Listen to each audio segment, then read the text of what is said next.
Hi friends, welcome back to our channel.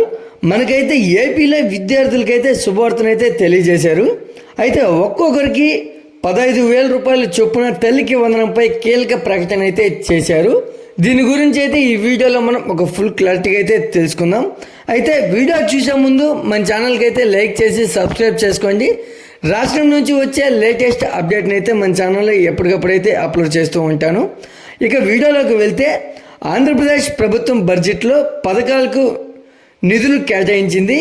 అయితే ఈ మేరకు విద్యాశాఖకు సంబంధించి పథకాలకు నిధులైతే ఇచ్చారు. అయితే సూపర్ 6లో భాగంగా ఎన్నికల సమయంలో ఇచ్చిన హామీల్లో కీలకమైంది తల్లికి వందనం. అయితే ప్రభుత్వ ఎయిడెడ్ ప్రైవేట్ పాఠశాలలో చదువుతున్న పేద విద్యార్థులకు 15,000 చొప్పున అందిస్తామని అయితే కూటమి అయితే తెలిపింది. అయితే ఆ హామీ అమలు దిశగా ప్రస్తుత ఏడాది నుంచి ఈ పథకాన్ని అమలు చేయనుంది. అయితే దీనికోసం 2024 మరియు 25 బడ్జెట్లలో 6,487 కోట్లయితే కేటాయించారు. కాకపోతే ఈ పథకానికి సంబంధించి విధి విధానాలను అయితే ప్రభుత్వం ప్రకటించాల్సి అయితే ఉంటుంది. అయితే 1వ తరగతి నుంచి ఇంటర్మీడియట్ వరకు చదువుతున్న విద్యార్థులకు ఏడాదికి 15,000 చొప్పున తల్లికి వందనం పేరుతో అందించనుంది. అయితే ఈ సాయాన్ని విద్యార్థుల తల్లుల బ్యాంక్ అకౌంట్లో జమ చేస్తారు. అయితే గత ప్రభుత్వంలో అమ్మఒడి పేరుతో ఈ పథకాన్ని అమలు చేసింది.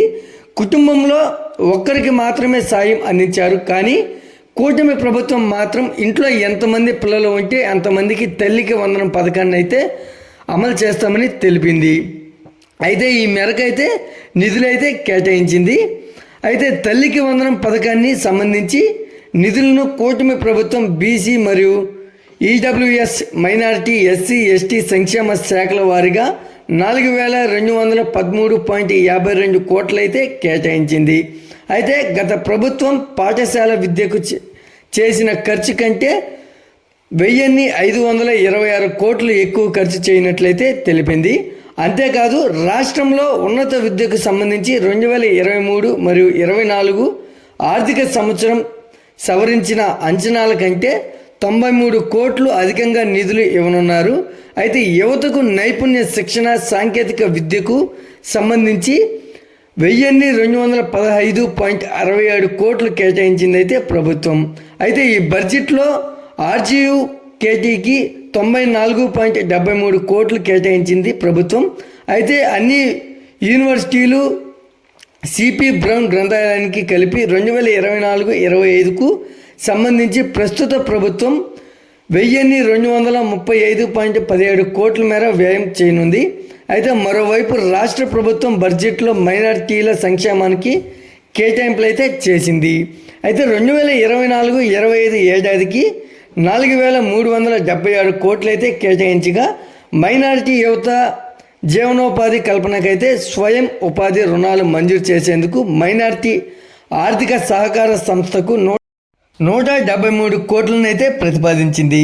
అయితే అంతేకాదు కేంద్ర పథకమైన ప్రధానమంత్రి జన్ వికాస్ కార్యక్రమం కింద స్కూల్స్ మరియు హాస్టల్స్, అంగన్వాడీ కేంద్రాలు, ఐటీఐ, పాలిటెక్నిక్ కళాశాలలు నిర్మించనున్నారు. అయితే ఈ పథకం అమలుకు 208 కోట్లను అయితే ప్రతిపాదించారు. అయితే ఇమాం, మౌజుమల్ గౌరవ వేతనాలకు 90 కోట్లు మరియు పాస్టర్ల గౌరవ వేతనాలకు 29.49 కోట్లు, అయితే క్రైస్తవ ఆర్థిక సహకార సంస్థకు 2.42 కోట్లు, మైనారిటీ ఆర్థిక సంస్థకు 173 కోట్లు, ఉర్దూ అకాడమీకి 3.66 కోట్లను అయితే కేటాయించారు. అయితే ఈ వీడియో కనుక నచ్చినట్లయితే మన ఛానల్కి లైక్ చేసి సబ్స్క్రైబ్ చేసుకోండి. మరొక లేటెస్ట్ అప్డేట్తో మీ ముందుకు తీసుకొస్తాను. Thanks for watching.